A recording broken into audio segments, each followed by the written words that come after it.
Brought to you by V-Guard, co-powered by Sensodyne and Vimal. పలుకులలో Kesari. Associate sponsor UltraTech cement. పోలింగ్ సందర్భంగా మాచర్లలో జరిగిన ఘటనలు రాజకీయంగా ఇంకా మంటలు రేపుతూనే ఉన్నాయి. ఎమ్మెల్యే పిన్నెల్లి బ్రదర్స్ అరాచకాలకు పాల్పడ్డారని టీడీపీ ఆరోపిస్తే పిన్నెల్లి హత్యకు టీడీపీ కుట్ర చేస్తోందని వైసీపీ ఆరోపిస్తోంది. మాచర్ల అంశంపై రెండు పార్టీల నేతల డైలాగ్ వార్ ఇప్పుడు చూద్దాం. కత్తి పట్టినవాడు కత్తితో పోతాడు, గొడ్డలు పట్టినవాడు గొడ్డలతోటే పోతాడు, దౌర్జన్యం చేసేవాడు ఆ దౌర్జన్యంలోనే కొట్టుకుపోతాడని మన పెద్దలు చెబుతూ ఉంటారు.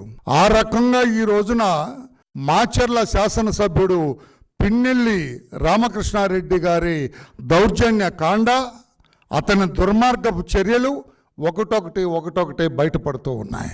ఎప్పుడైతే ఎలక్షన్ కమిషన్ ఒక ప్రక్క, పోలీసు శాఖ ఒక ప్రక్క ఈ అన్నదమ్ముల్ని వేటాడుతూ కనిపిస్తే అరెస్ట్ చేస్తాం, కనిపిస్తే కాళ్ళెరగొట్టి లోపల పడేస్తామనే రీతిలో వ్యవహరిస్తుందో ఇప్పుడు ధైర్యం వచ్చింది.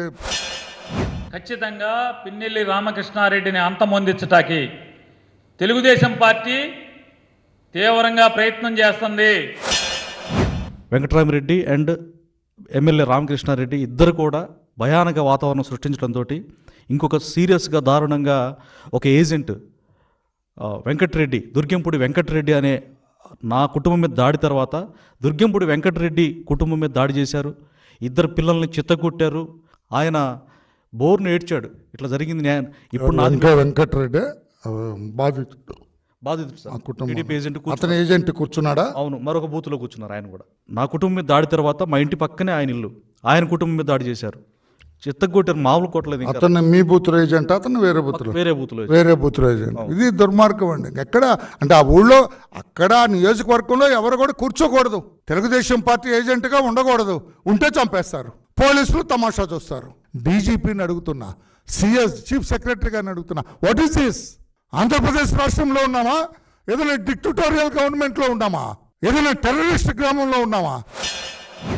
ఎన్నడూ లేనటువంటి విధంగా ఎన్నికల కమిషన్కు సంబంధించి పక్షపాత ధోరణి స్పష్టంగా కనిపించింది. కొన్ని పోలింగ్ స్టేషన్లో అయితే వైఎస్ఆర్ కాంగ్రెస్ పార్టీకి సంబంధించినటువంటి ఏజెంట్లని మాచర్ల ఉదాహరణ తీసుకుంటే బలవంతంగా బయటకు లాగేసి పురుషులు మహిళలు తెలుగుదేశం పార్టీకి సంబంధించినటువంటి వాళ్ళు ఏకపక్షంగా దాడి చేసి వాళ్ళని నిలువరించి వాళ్ళ ఓట్లు రిగ్గింగ్ చేసి రిగ్గింగ్కి పాల్పడడం జరిగింది. ఎన్నికల కమిషన్ ఈసారి నిష్పక్షపాతంగా పారదర్శకంగా ఎన్నికలు నిర్వహించడంలో వైఫల్యం చెందింది అని చెప్పి మేము భావిస్తున్నాం. నేను వ్యక్తిగతంగా కూడా అభిప్రాయపడుతున్నా. జరిగినటువంటి సంఘటనలన్నీ చూస్తే అనేక సందర్భాలలో వైఎస్ఆర్ కాంగ్రెస్ పార్టీకి సంబంధించినటువంటి పోలింగ్ ఏజెంట్ల మీద దాడి చేస్తే నామమాత్రంగా మొక్కుబడిగా వ్యవహరించారు. ఎక్కడన్నా వైఎస్ఆర్ కాంగ్రెస్ పార్టీ వాళ్ళు తిరగబడిన దగ్గర మాత్రం వాళ్ళ మీద కఠినమైనటువంటి సెక్షన్లు నమోదు చేసి ఈరోజు కేసులు ఎఫ్ఐఆర్లు ఫైల్ చేయడం జరిగింది. Brought to you by V-Guard, co-powered by Sensodyne and Vimal. పలుకులలో Kesari. Associate sponsor UltraTech cement.